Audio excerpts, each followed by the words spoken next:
Episode में हमने देखा था कि फैंग ने कैन फैमिली से अपने सिस्टर की मैरिज कैंसिल करके उन्हें बेइज्जत करके भगा दिया था। इससे उनके फैंग की फैमिली पर लगा हुआ लोन के बारे में पता चलता है। इसके लास्ट सीन में हमने फैंग को 9th level of life strength method practice करता हुआ देखा था। तो अब आगे इस एपिसोड के स्टार्टिंग में हम उसी वाटरफॉल का सीन देखते हैं, जहाँ पर फैंग अपने एब्स्टिंग मेथड को सीखने की कोशिश कर रहा था, जिस मेथड को प्रैक्टिस करते हुए काफी समय ऑलरेडी बीत चुका था। तो फैंग अभी गिव अप ना करके एनहेंस मेथड को प्रैक्टिस करना जारी रखता है, जिसमें प्रैक्टिस के दौरान फैंग को काफी ज्यादा परेशानी हो रही थी। साथ में फैंग की बॉडी पर क्रैक्स बनता हुआ देखते हैं और उसे हील होता हुआ साफ देख सकते हैं। इस समय वहाँ पे शाम हो जाती है और फाइनली अजूदीन आ चुका था। यहाँ पर फैंग ने 9th लेवल ऑफ एब्स्टिंग मेथड फाइनली अचीव कर लिया था। इस लेवल की पावर चेक करने के लिए फैंग अपने न्यू टेक्निक को एक्टिवेट करता है। इसके ऐसा करने से फैंग की पूरी बॉडी पैरेलल एक जॉइंट ऐप को देख सकते हैं। ऐसे फैंग वहाँ पर एक पंच ट्राई करता है। ऐसे ही बस एक पंच स्टेप से उसका टारगेट डिस्ट्रॉय होने के साथ साथ एक स्ट्रॉन्ग वेव जनरेट करता है, तो जिसकी पावर को देखकर फैंग काफी ज्यादा खुश होते हुए बोलता है, आखिरकार मैंने फर्स्ट लेवल को अनलॉक कर ही लिया, जो फैंग डिजर्व भी करता, क्योंकि उसने उसके लिए काफी ज्यादा मेहनत की थी। लेकिन तभी फैंग के पीछे से एक स्नेक काफी फुर्ती से फैंग को बाइट करने की कोशिश करता है और स्नेक के मूव करके उसके लाइफ का एक सबसे बड़ा मिस्टेक होता है कि फैंग उसे देखने के सभी के अनलॉक किए हुए violet type red method use करके उस स्नेक को बहुत मारता है और 2 पंच से स्नेक, जो कुछ समय पहले काफी ज्यादा फुर्तीला हुआ करता था, अब उसकी हालत काफी ज्यादा खराब हो चुकी थी। वो ढंग से चल भी नहीं सकता था, जिसकी ऐसी हालत को देखकर फैंग अपने आप को रोक नहीं पाता और उस स्नेक को अच्छी तरह से पकाकर उसको खा जाता है, क्योंकि यहाँ पे फैंग को प्रैक्टिस करते हुए काफी ज्यादा टाइम हो चुका था, जिसकी वजह से उसे काफी ज्यादा भूख लग चुकी थी। तो स्नेक को खाने के बाद फैंग स्नेक की याद में उसका कोर अपने पास ही रख लेता है। इसके बाद हम अगले दिन का सीन देखते हैं। यहाँ पे फैंग फिर से इस वायलेंट टेप मेथड की प्रैक्टिस कर रहा था, पर इतने दिनों लगातार इस मेथड को प्रैक्टिस करने की वजह से उसकी बॉडी काफी ज्यादा एडजस्ट हो चुकी थी, तो जिसकी वजह से उसकी वीक बॉडी इतनी प्रेशर को सहन नहीं कर पाता। तो फैंग वहीं पर बेहोश हो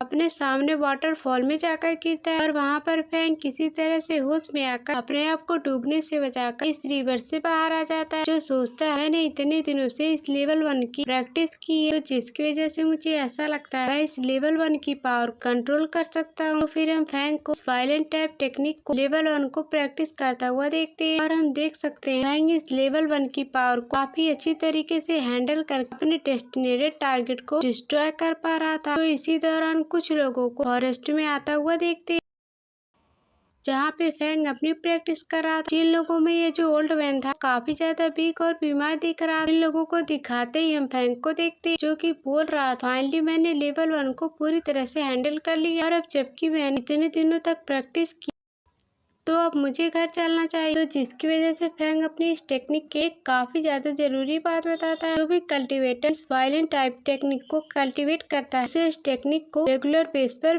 प्रैक्टिस करना पड़ता है, वरना वो कभी भी इसे मास्टर नहीं कर सकता। जो सब बातें बताते हुए फैंग उसी फॉरेस्ट से गुजरता है। यहाँ पर हम वहाँ पे 3 लोगों को आता हुआ देखते हैं। जो 3 लोगों को फैंग अपनी ओर आता हुआ देख उसमें जो एक लड़की होती उसका अल्केमी बैज नोटिस करता है और वो जो ओल्ड मैन था उसके पास एक स्पिरिचुअल कोर था। फिर वैल्यूएबल आइटम को देख फैंग बोलता है अगर स्पिरिचुअल कोर ओल्ड मैन के पास मौजूद है तो अगर वो मिल जाए तो मैं अपने सिस्टर के खोए हुए मार्शल आर्ट को वापस जगा सकता हूँ, क्योंकि ये जो स्पिरिचुअल कोर था ये बहुत ही इंपॉर्टेंट इंग्रेडिएंट है। इस फील्ड में पावर है कि किसी भी कल्टीवेटर के डैमेज ग्रेडियंट वापस से हील कर सकता है। वैसे भी मुझे स्वांग की एल्केमी नॉलेज है, इसकी हेल्प से मैं इस रेडियन एनिबल पुल को आराम से बना सकता हूँ। तो जब ओल्ड मैन उसे देखता है, उसे देखकर कुछ सोच रहा है, तो उसे पूछता है बेटे तुम यहीं क्यों हो, क्या तुम उलंग माउंटेन के बारे में कुछ बता सकते हो? जिस पर फैंग बोलता है मैं उलंग माउंटेन के बारे में जानता हूँ, तो बताइए आपको उसके बारे में क्या जानना है? जिसे सुनकर ओल्ड मैन बोलता है अगर तुम्हें उलंग माउंटेन के बारे में पता है तो तुम्हें ब्लड जेट टिंगमिंग हर्ब के बारे में पता होगा, तो बताओ मुझे वो कहाँ मिल सकता है? इनकी बातों का जवाब देते हुए फैंग ये बोलता है भला उस ब्लड जेट टिंगमिंग हर्ब का क्या करेंगे? आपकी तो फिजिकल कंडीशन जिसकी वजह से आप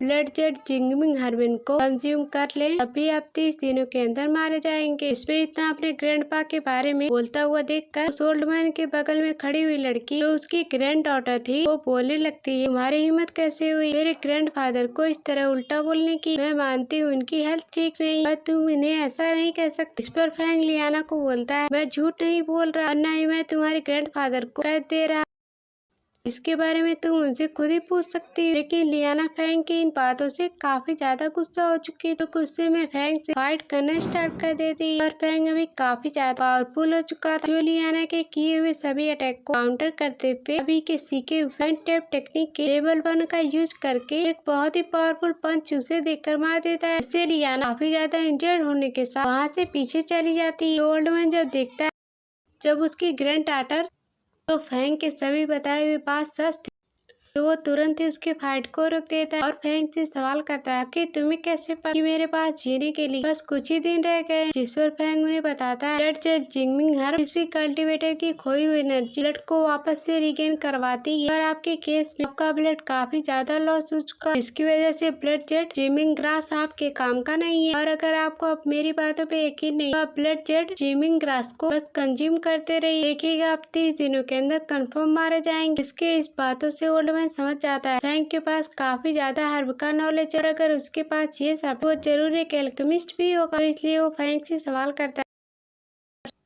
तो क्या वो उनके वुंड को हील कर सकता है और वापस से पहले जैसा बना सकता है? इनकी बातों का जवाब फैंग यही देता है, अगर आपको अभी अभी जान बचानी है तो मुझे आपके लिए स्पिरिचुअल रिकवर लेवल रिफाइन करना पड़ेगा। एकमात्र एलेक्जर जो कि आपकी कंडीशन को वापस से पहले जैसा कर सकता है, और इस एलेक्जर को बनाने में काफी ज्यादा रेयर इंग्रेडिएंट यूज किया जाता है क्योंकि मेरे पास अभी फिलहाल नहीं है। क्या आप उसकी सप्लाई मुझे अभी दे सकते हैं? लेकिन ये बात जो फैंग ने इतनी आसानी से यहाँ पे बोल दिया है, जहाँ पे इतना आसान भी नहीं था, क्योंकि ओल्ड मैन जानता था स्पिरिचुअल हेवन एलेक्जर है एक मिडिल ग्रेड मिस्टीरियस एलेक्जर है जिसके बारे में ज्यादा लोग नहीं जानते। भला इस इंग्रेडिएंट को कहाँ से लाएगा? सब बात सोचने के बाद वो फैंग से सवाल करता है, क्या तुम एक अल्केमिस्ट हो? तो जिनकी बातों का जवाब फैंग ये देता है, मैं कोई अल्केमिस्ट नहीं बल्कि काफी अच्छा कैलकुलेटर हूँ और मेरे हिसाब से तुम्हारे पास 10% चांस है कि तुम इस एलेक्जर से बच सकते हो। जिसको ये बोलता हुआ देख ओल्ड मैन सोच में पड़ जाता है,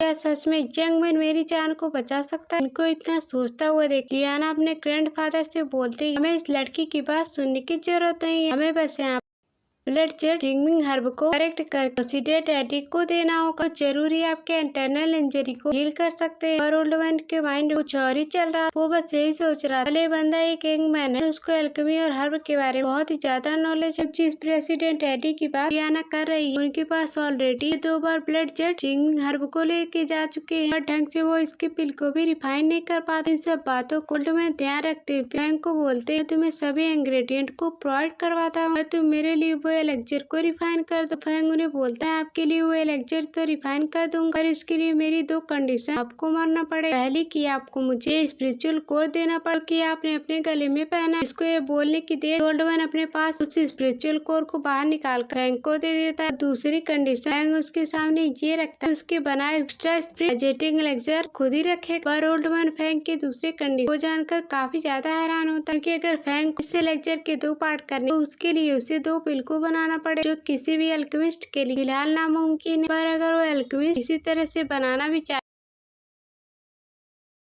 तो इसके लिए बहुत ही ज्यादा इंग्रेडिएंट लगेगा, लेकिन बस एक ही कंडीशन और सारा काम बस फैंग को ही करना। इसलिए ओल्ड मैन उसके दूसरे कंडीशन को मान जाता है और बोलता है, तुम्हें सभी इंग्रेडिएंट को प्रोवाइड करो, तुम किसी तरह मेरी जान बचा। इसके बाद फैंग लियाना को बोलता है, मैंने देखा कि तुम 1 स्टार अल्केमिस्ट हो, तो जरूरी तुम्हारे पास अपना एक फ्लेम होगा।